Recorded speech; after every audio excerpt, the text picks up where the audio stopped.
एक दफा का जिक्र है, एक पुरस्कून गांव में एक अमीर जमींदार रहता था।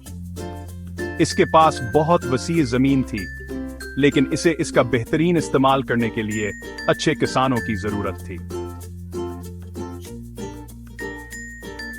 एक दिन इसने गांव के 4 गरीब मगर मेहनती किसानों को बुलाया, अली, करीम, जमील और रहीम। जमींदार ने कहा, मेरे पास तुम चारों के लिए एक काम है। मैं तुम में से हर एक को 30 दिन के लिए जमीन का एक टुकड़ा दूंगा। इसके बाद मैं देखूंगा कि किसकी जमीन सबसे अच्छी लगती है। जो बेहतरीन काश्तकारी करेगा उसे इनाम के तौर पर मेरा सबसे बड़ा खेत मिलेगा। आइए देखते हैं क्या हुआ।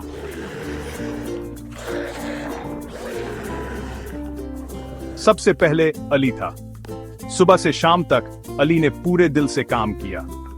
इसने मिट्टी को जोता, पौधों को पानी दिया और सब्जियां उगाई। इसने कभी मदद नहीं मांगी, वो बस ईमानदारी और मेहनत से काम करता रहा। फिर करीम था। करीम ने शुरू में अच्छा काम किया, लेकिन थोड़ी देर बाद उसने सोचा कि सिर्फ जमीन को पानी देना काफी होगा।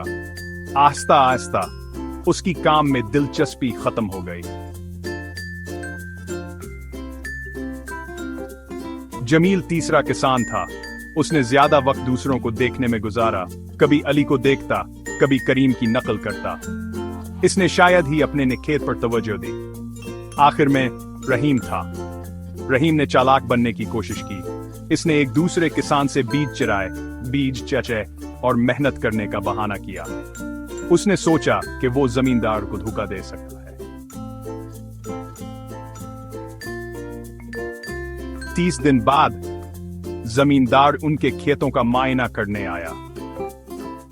अली की जमीन हरी भरी थी, जिसमें सब्जियां कटाई के लिए तैयार थीं। करीम की जमीन आधी सूख चुकी थी।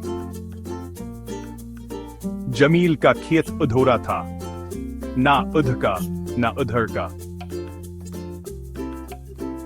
रहीम के खेत में कुछ फसलें थीं, लेकिन बीज चोरी किए गए थे और जमींदार सब कुछ जानता था।